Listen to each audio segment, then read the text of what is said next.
Hello everyone, welcome to Upgrad's offline learning centre YouTube channel. माझं नाव आहे ओमकार आणि तुम्ही बघत आहात डीएसए प्लेलिस्ट. तर आतापर्यंत आपण प्लेलिस्ट मध्ये कव्हर केलं आहेत arrays, link list, stack, queues आणि हॅश मॅप. आणि या पर्टिक्युलर लेक्चर मध्ये आपण बघणार आहोत हॅश सेटचं इम्प्लिमेंटेशन. आपण या आधीच्या लेक्चर्स मध्ये आरएसचं इम्प्लिमेंटेशन बघितलं, लिंक लिस्टचं इम्प्लिमेंटेशन बघितलं, स्टॅक आणि क्यूचं इम्प्लिमेंटेशन बघितलं आणि सेकंड लास्ट व्हिडिओज मध्ये आपण बघितलं होतं हॅश मॅपचं इम्प्लिमेंटेशन, ज्यामध्ये आपण हॅश मॅप जो आहे आपला कलेक्शन फ्रेमवर्क प्रोव्हाइड करतो, ज्यामध्ये आपण की आणि व्हॅल्यू पेअरच्या फॉर्मॅटमध्ये डेटा स्टोअर करतो. पण हॅश मॅप सोबत आपल्याकडे अवेलेबल आहे हॅश सेट सुद्धा. तर हॅश सेट मध्ये आपण डेटा कोणत्या पद्धतीमध्ये स्टोअर करतो, हॅश सेट ओळखला जातो त्याचा युनिक एलिमेंट स्टोअर करण्यासाठी. ते युनिक एलिमेंट्स आपण हॅश सेट मध्ये कसे स्टोअर करतो, हॅश सेटचे कोणते कोणते ऑपरेशन्स आहेत, त्या व्यतिरिक्त हॅश सेट मध्ये इटरेशन कसं परफॉर्म करता आणि हॅश सेटचे कोणते क्वेश्चन्स इंटरव्ह्यू मध्ये तुम्हाला विचारू शकता, हे सगळे प्रश्नांचे उत्तर आपण जाणून घेणार आहोत या पर्टिक्युलर लेक्चर मध्ये. तर सुरू करूया. पहिले हॅश सेट साठी एक जावा फाईल बनवू. Hash set dot Java, hash set implementation नाव देऊ आपण याला, इम्प्लिमेंटेशन डॉट जावा. आणि इथे आपली मेन मेथड आपण बनवून घेऊया. Public static void main, let's close the file explorer. आणि हॅश सेट सुद्धा मी जसं सांगितलं होतं तुम्हाला कलेक्शन फ्रेमवर्कचाच पार्ट आहे, त्यामुळे हॅश सेट सुद्धा आपल्याला जावा युटिल्स मधून इम्पोर्ट करावा लागणार. तर इम्प्लिमेंट करण्यासाठी हॅश सेट. आता हॅश सेट मध्ये की व्हॅल्यू पेअर मध्ये डेटा स्टोअर होत नाही. पुन्हा एकदा हॅश सेट ही हॅश मॅप सारखंच ऑब्जेक्ट स्टोअर करतो. त्यासाठीच आपल्याला इथे रॅपर क्लासचा यूज करावा लागणार, म्हणजे स्टोअर करण्यासाठी integer इंटिजर यूज करू. Set is equal to new hash set. आलं लक्षात? या पद्धतीमध्ये आपण बेसिकली काय करतोय, integer इंटिजर, या पद्धतीमध्ये आपण काय करतोय, हॅश सेटला इम्प्लिमेंट करतोय. आणि हॅश सेटला इम्पोर्ट करण्यासाठी आपण यूज करू import Java dot util dot star. केलं तर सगळ्या काही गोष्टी इम्पोर्ट होऊन जातील. आपल्याला फक्त इम्पोर्ट करायचं आहे हॅश सेट. आपण फक्त हॅश सेटला इथे इम्पोर्ट करून घेऊया. आलं लक्षात? त्यानंतर आपण बघूया हॅश मॅप मध्ये एलिमेंट्स ऍक्च्युली ऍड कसे करतात. तर ऍड करण्यासाठी adding elements in the hash map साठी आपण यूज करतो डॉट ऍड मेथडला. Dot add method. आलं लक्षात? म्हणजेच सेट जे नाव दिलं आहे, set dot add in bracket 10. आणि ह्याच लाईनला आपण खाली ही कॉपी करूया. Set dot add in bracket 20, set dot add in bracket 30. अजून काही एलिमेंट्स ऍड करूया. Set dot add in bracket 40 आणि अजून एक element last, set dot add in bracket 50. म्हणजेच आपण 5 एलिमेंट 10, 20, 30, 40, 50 हे सेट मध्ये ऍड करतोय. Set dot add simple basic implementation आहे, जेणेकरून आपण सेट मध्ये एलिमेंट्सला ऍड करू शकतो. त्यानंतर सेट मधून एलिमेंट्सला रिमूव्ह करण्यासाठी तुम्ही यूज करता dot remove REMOVE remove method. आणि रिमूव्ह मेथड मध्ये तुम्ही देता जो ऍक्च्युअल एलिमेंट तुम्हाला रिमूव्ह करायचा आहे तो. म्हणजेच set dot remove in bracket. तुम्हाला 30 रिमूव्ह करायचं, तुम्ही यूज करू शकता 30. तुम्हाला 20 ही रिमूव्ह करायचं, तुम्ही यूज करू शकता set dot remove in bracket 20. आलं लक्षात? ह्या दोन गोष्टी आहेत, ऍड आणि रिमूव्ह, जे आपण जनरली यूज करणार आहे सेट मधून एलिमेंट्सला, सेट मध्ये पहिल्यांदा एलिमेंट्सला ऍड करण्यासाठी, त्यानंतर सेट मधून एलिमेंट्सला रिमूव्ह करण्यासाठी. या व्यतिरिक्त एक खूप इम्पॉर्टंट मेथड आहे जी आपल्याला सेट मध्ये यूज केली जाते, जी की असते डॉट कंटेन्स. डॉट कंटेन्स काय चेक करते की जो एलिमेंट आहे तो ऍक्च्युअली सेटमध्ये प्रेझेंट आहे की नाही हे सांगण्यासाठी. आता एलिमेंट प्रेझेंट आहे की नाही हे कसं समजणार? ट्रू आणि फॉल्स. म्हणजेच डॉट कंटेन्स मेथड तुम्हाला काय रिटर्न करते, या आयदर ट्रू ऑर फॉल्स. तर मी एस आउट इथे यूज केलं आणि एस आउट मध्ये आपण इथे करूया एलिमेंट 10 इन सेट आणि क्वेश्चन मार्क देऊया, प्लस इथे करू सेट डॉट कंटेन्स आणि कंटेन्स मध्ये आपण देऊया 10. सेम लाईन आपण यूज करू खाली, त्यामध्ये आपण करूया एलिमेंट 20 आणि इथे की म्हणजे जी व्हॅल्यू आहे ती मी देतो आहे 20. Will try to run this program. Program run केल्यानंतर मला भेटतंय की सेटमध्ये 10 प्रेझेंट आहे का नाही, ट्रू. सेटमध्ये 20 प्रेझेंट आहे का नाही, फॉल्स. फॉल्स का? कारण की आपण सेटमधून 20 ला रिमूव्ह केलं आहे, त्याचमुळे ही जी पर्टिक्युलर लाईन आहे ही मला आन्सर काय रिटर्न करते, फॉल्स. जेव्हा 10 ऑलरेडी आहे प्रेझेंट, त्यामुळे 10 मला देत आहे ट्रू आज दी आन्सर. आलं लक्षात? हे होतं बेसिक 3 इम्प्लिमेंटेशन, 3 मेथड्स ज्या सेटमध्ये यूज होतात. या व्यतिरिक्त जर का आपण सेटमध्ये इटरेशन करायचे आहेत, की सेटच्या प्रत्येक एलिमेंट्स वरती इटरेशन करायचं आहे, तर त्यावेळेस आपण यूज करू शकतो फॉर लूप साठी iterations for in bracket int num in set एम इरेज करा सेट आणि एस आउट मध्ये मी यूज करतोय फक्त आणि फक्त फक्त आणि फक्त नम या व्हॅल्यू साठी. आलं लक्षात? प्रिंट केल्यानंतर मला एलिमेंट्स भेटताय 50, 40, 10. का? 20, 30 कुठे गेले? 20, 30 आपण रिमूव्ह केले होते, त्यामुळे 20 आणि 30 एलिमेंट्स आपल्याला भेटणार नाही. समजा जर का आपण या लाईन्सला कमेंट आउट केलं आणि आता रन करायचा प्रयत्न करू, तर मला भेटतायत 50, 20, 40, 10, 30. पुन्हा एकदा तुम्ही एक गोष्ट इथे लक्षात घेतली असणार, की जेव्हा मी एलिमेंट्सला ऍड करतो ऍक्च्युअली मध्ये, त्या एलिमेंट्सला ऍड करत असताना 10, 20, 30, 40, 50 या पद्धतीमध्ये ऍड करतोय. पण ज्यावेळेस एलिमेंट मी प्रिंट करायचा प्रयत्न करतो, त्यावरती इटरेशन्स करतोय सेटमध्ये, एलिमेंट्सची जी आपल्याकडे क्रोनॉलॉजी भेटते, जी ऑर्डर मला भेटते, ती वेगळी आहे. म्हणजेच 50, 20, 40, 10 आणि 30 ही क्रोनॉलॉजी ऑर्डर मला भेटते. करेक्ट? तर ही का ऍक्च्युअली? कारण की सेटमध्ये जसं हॅश मॅप मध्ये पण आपण बघितलं होतं, की एलिमेंट्स जे आहेत ते ऑर्डरमध्ये स्टोअर होत नाही. त्याचप्रमाणे सेटमध्ये सुद्धा एलिमेंट्स जे आहेत ते ऑर्डरमध्ये स्टोअर होत नाही. यांची ऑर्डर चेंज होऊ शकते. आलं लक्षात? त्याच व्यतिरिक्त जर का मला 2 स्पेशल मेथड्स यूज करायचे आहेत सेटसाठी, तर सगळ्यात पहिले मी चेक करणार साईज ऑफ सेट. तर साईज ऑफ सेट साठी मी यूज करू शकतो सेट डॉट साईज या मेथडची. मी जर का याला प्रिंट करायचा प्रयत्न केला तर साईज ऑफ सेट इज 5, म्हणजे 5 एलिमेंट आहे सेटमध्ये. आपण रिमूव्हला कमेंट आउट केलेला आहे त्यामुळे. आणि त्यानंतर मी यूज करू शकतो एस आउट मधून इज सेट एम्प्टी एम्प्टी आहे का नाही हे चेक करण्यासाठी. आणि मी इथे यूज करतो सेट डॉट इज एम्प्टीला. इज एम्प्टी काय चेक करणार, की सेटमध्ये व्हॅल्यू प्रेझेंट आहे की नाही.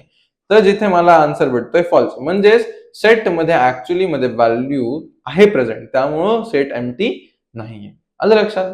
समजा जर का आपण कोणतीच व्हॅल्यू इथे ऍड केली नाही आणि जर का रन करायचा प्रयत्न करतोय, तर आपल्याला इथे काय भेटतंय, is set empty true. 10 element present आहे का सेटमध्ये, फॉल्स. 20 आहे का, फॉल्स. सेटची size 0, set is empty true. तर या पद्धतीमध्ये आपल्याकडं बेसिक मेथड्स आहेत ज्या सेटच्या आपण यूज करू शकतो. डॉट ऍड ज्यावेळेस आपल्याला एलिमेंट ऍड करायचे आहेत सेटमध्ये. डॉट रिमूव्ह ज्यावेळेस आपल्याला एलिमेंट रिमूव्ह करायचे आहे सेटमधून. डॉट कंटेन्स ज्यामध्ये आपल्याला चेक करायचं आहे सेटमध्ये एलिमेंट प्रेझेंट आहे की नाही. त्यानंतर इटरेशन आपण करू शकतो. इटरेशन करताना एक गोष्ट लक्षात घ्या, की ऑर्डर जी आहे ती फिक्स नसते इथे. ऑर्डर डिपेंड करते हॅश कोड वरती. मी तुम्हाला जे इम्प्लिमेंटेशन सांगितलं होतं हॅश मॅपचं, जिथे आरएस मध्ये हॅश मॅप मध्ये स्टोअर होता व्हॅल्यूज, तसंच सेटमध्ये सुद्धा ही व्हॅल्यूज त्या आरएस मध्ये स्टोअर होतात. पण जर का तुम्हाला क्वेश्चन असा विचारला गेला की सेटचं इंटरनल वर्किंग कसं असतं, तर सेटमध्ये इंटरनल वर्किंग साठी तुम्ही सांगू शकता की set uses hash map for their internal working. एक गोष्ट सेटची काय युनिक आहे, की सेटमध्ये ज्या वेळेस आपण व्हॅल्यूज ऍड करतो, प्रत्येक वेळेस ती value only unique value store होते. डुप्लिकेट व्हॅल्यू इथे स्टोअर होत नाही, हे आपण बघितलं होतं. करेक्ट? तर ही सेम प्रॉपर्टी आहे आपल्याकडे हॅश मॅपच्या कीज मध्ये पण. कीज मध्ये पण कीज सगळ्या युनिक असतात, डुप्लिकेट व्हॅल्यू तिथे आपण स्टोअर नाही करू शकत. करेक्ट? सेम आपण सेट जे आहे ते इंटरनली यूज करतो हॅश मॅपच्या कीजला. आणि हॅश मॅप मध्ये जी व्हॅल्यू आहे त्या व्हॅल्यूच्या जागी तो डमी स्ट्रिंग किंवा डमी ऑब्जेक्ट इथे पुट करतो. आलं लक्षात? तर हॅश सेटसाठी इंटरनल वर्किंग जर का विचारली तर यूज करता तुम्ही हॅश मॅप, जिथे की मध्ये डेटा स्टोअर होतो आणि व्हॅल्यू मध्ये डमी डेटा स्टोअर होतो. आणि हॅश मॅपचं जर का इंटरनल वर्किंग विचारलं तर तुम्ही काय सांगणार, जिथे आपण यूज करतो अरेज. आलं लक्षात? तर हे बेसिक इम्प्लिमेंटेशन होतं हॅश सेटचं. आणि इटरेशनही बघितलं आपण आणि काही मेथड्सही बघितल्या हॅश सेटचा. यानंतर आपण जे युनिकनेस आहे, की हॅश सेटमध्ये ऍक्च्युअली मध्ये एलिमेंट्स जे आहेत ते युनिक पद्धतीमध्ये स्टोअर होतात, ते कसे होतात ते आपण बघूया. तर त्यासाठी आपण क्रिएट करूया एक नवी file hash set question one dot जावा आणि मी इथे यूज करतोय पब्लिक स्टॅटिक व्हॉइड मेन. आता युनिकनेस फाइंड करण्यासाठी मी पहिले काय करणार आहे, डुप्लिकेट एलिमेंट्स यामध्ये देणार आहे. आणि डुप्लिकेट एलिमेंट्स म्हणजे 1 2 2 3 4 असे रॅन्डम एलिमेंट्स आपण घेऊया आणि यामधून आपल्याला फक्त आणि फक्त युनिक एलिमेंट्स पाहिजे, डुप्लिकेट एलिमेंट्स नाही पाहिजे. तर पहिले सगळ्यात पहिले एक अरे क्रिएट करूया, इंट arr ज्यामध्ये व्हॅल्यूज आहेत 1 2 2 3 4 4 5 6 2 1 अगेन. ठीक आहे. तर ही बेसिकली एक अरे क्रिएट केला आहे ज्यामध्ये मल्टिपल व्हॅल्यूज प्रेझेंट आहे, काही डुप्लिकेट आहे, काही युनिक आहे. तर यामधून मला फक्त आणि फक्त युनिक व्हॅल्यूज पाहिजे. तर मी काय करणार, सिम्पली मी एक हॅश सेट क्रिएट करणार. हॅश सेट ज्यामध्ये मी स्टोअर करतोय इंटिजरला, याचं नाव देऊ आपण सेट ही पुन्हा. ठीक आहे. Is equal to new keyword hash सेटला मेमरी अलोकेट करण्यासाठी हॅश सेट. That's it. आता हॅश सेट इथे क्रिएट झालेला आहे आणि आता हॅश सेट जर का तुम्ही यूज करत आहात तर सगळ्यात पहिले त्याला इम्पोर्ट करावं लागतं Java dot util dot hash set मधनं. आता लक्षात. आणि इंटिजर INTEGER आलं लक्षात. आणि हे जे अरेचे एलिमेंट्स आहेत ना, हे आपण अरेचे एलिमेंट सगळे टाकूया हॅश सेट मध्ये. तर for in bracket int of I is equal to 0, I is less than अरे डॉट length लेंथ I++.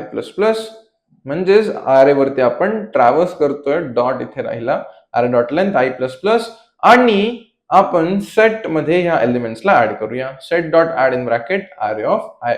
म्हणजेच अरे ऑफ आय चे प्रत्येक एलिमेंट जो अरे मध्ये प्रेझेंट आहे तो बेसिकली आपण ऍड करत आहोत सेटच्या आतमध्ये. आणि ऍट दी एंड आपण फक्त आणि फक्त सेटला प्रिंट करायचा प्रयत्न करूया, है ना. सेटला आपण प्रिंट करतोय. तर काय वाटतं तुम्हाला यावेळेस कोणती आउटपुट तुमच्याकडे भेटणार आहे? म्हणजेच आपल्याला 1 2 2 3 4 4 5 6 2 1 या पद्धतीमध्ये डेटा प्रेझेंट आहे. आलं लक्षात.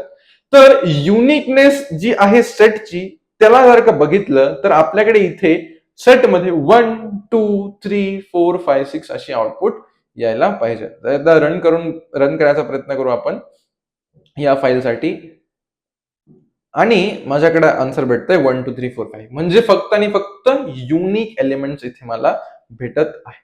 कोणतेही डिफरंट किंवा कोणतेही मल्टिपल डुप्लिकेट व्हॅल्यूज इथे मला भेटत नाही. ठीक आहे. आता तुम्हाला चेक करायचं आहे की ऍक्च्युअली मध्ये हे तर तुम्ही युनिक एलिमेंट्स म्हणजे डुप्लिकेट एलिमेंट्स रिमूव्ह केले, फक्त आणि फक्त युनिक एलिमेंट्स दाखवले. जर का तुम्हाला चेक करायचं आहे की ऍक्च्युअली मध्ये डुप्लिकेट एलिमेंट प्रेझेंट आहे की नाही, म्हणजे तुमच्याकडे जर का अरे असता 1 2 3 4 5 6 2 3, ओके, हा जनरली बेसिकली काय आहे, तुम्हाला चेक करायचं आहे की डुप्लिकेट व्हॅल्यू प्रेझेंट आहे की नाही. युनिक व्हॅल्यू साठी तर तुम्ही डायरेक्टली ऍड करून यूज करू शकता. आता युनिक आहे, सॉरी, डुप्लिकेट व्हॅल्यू प्रेझेंट आहे की नाही यासाठी काय करू आपण, एक बुलियन करून घेऊ इज डुप्लिकेट आणि इनिशियली याला यूज करूया FALSE फॉल्स म्हणून. आलं लक्षात. आणि ज्या वेळेस आपण एलिमेंट्सला एलिमेंट्स म्हणजे सेटमध्ये एलिमेंट्स ऍड करून झाले, ऍड केल्यानंतर पुन्हा एकदा सेटमध्ये आपण ट्रॅव्हर्स करायचा प्रयत्न करू. सेटमध्ये आपण ट्रॅव्हर्स करू आणि ट्रॅव्हर्स करत असताना किंवा ऍड करत असताना सुद्धा तुम्ही यूज इम्प्लिमेंट करू शकता. म्हणजेच ऍड जर का तुम्ही करताय तर ऍड फक्त एका कंडिशनवर करा की सेटमध्ये जर का तो ऑलरेडी एलिमेंट प्रेझेंट असेल तर त्याला ऍड नका करू. एलिमेंट प्रेझेंट नसणार तरच त्याला ऍड करा. म्हणजेच इफ इन ब्रॅकेट आपण इथे यूज करूया सेट डॉट कंटेंट्स आणि इथे देऊया अरे ऑफ आय. जर का सेटमध्ये अरे ऑफ आय ऑलरेडी प्रेझेंट आहे त्यावेळेस मी is duplicate is equal to काय करणार आहे, ट्रू. म्हणजेच डुप्लिकेट व्हॅल्यू माझी इथे प्रेझेंट आहे. एल्स मध्ये मी काय करणार, सिम्पली सेटमध्ये ऍड करा एलिमेंटला, जो तुमचा एलिमेंट तुम्हाला ऍड करायचा आहे. जर का व्हॅल्यू प्रेझेंट नाहीये सेटमध्ये तिला ऍड करा, प्रेझेंट आहे ते इज डुप्लिकेटला ट्रू करून द्या. आणि at the end if condition लावून तुम्ही इथे यूज करू शकता, if is duplicate is equals to true. तुम्ही इक्वल्स टू ट्रू ही लिहू शकता किंवा बेसिकली इज डुप्लिकेट बुलियनच आहे, हे याचे व्हॅल्यू आयदर ट्रू राहील किंवा फॉल्स राहील. तर तुम्ही या इज इक्वल टू ट्रू ला ही रिमूव्ह करू शकता आणि इथे लिहू शकता एस आउट मध्ये की duplicate values are present in the array. आणि जर का त्या पद्धतीमध्ये डुप्लिकेट व्हॅल्यू प्रेझेंट नसतील तर अशा आउटमध्ये आपण प्रेझेंट करू शकता no duplicate value present in the array. आलं लक्षात? आणि ऍट देन आपण सेटलाही प्रिंट करायचा प्रयत्न करूया.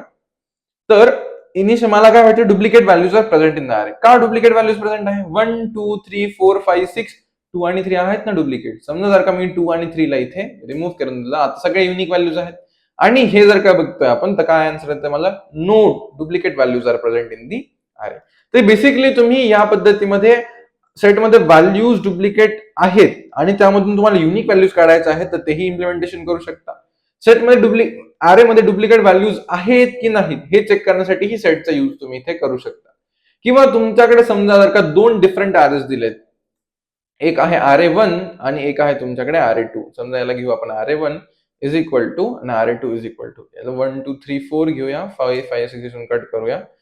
5 6 7 8 तुम्हाला नाही 4 5 6 7 8 आणि इथे 4 आपण 5 लाही यूज करू. तुम्हाला इथे काय करायचं आहे? Union of two arrays present करायचं आहे. युनियन ऑफ टू अरेज म्हणजेच की दोन अरेजला ज्या तुम्ही युनियन करता त्या युनियन मध्ये ज्या व्हॅल्यूज प्रेझेंट आहेत त्या व्हॅल्यूज तुम्हाला प्रिंट करायच्या आहेत. तर व्हॅल्यूज प्रिंट करण्यासाठी आपल्याला इंट्युशन काय येणार की आपण बेसिकली व्हॅल्यू RA1 बघू, RA2 बघू, RA1 मधली व्हॅल्यू डिरेक्टली प्रिंट करून देऊ जर का ती RA2 मध्ये प्रेझेंट नाही येतं.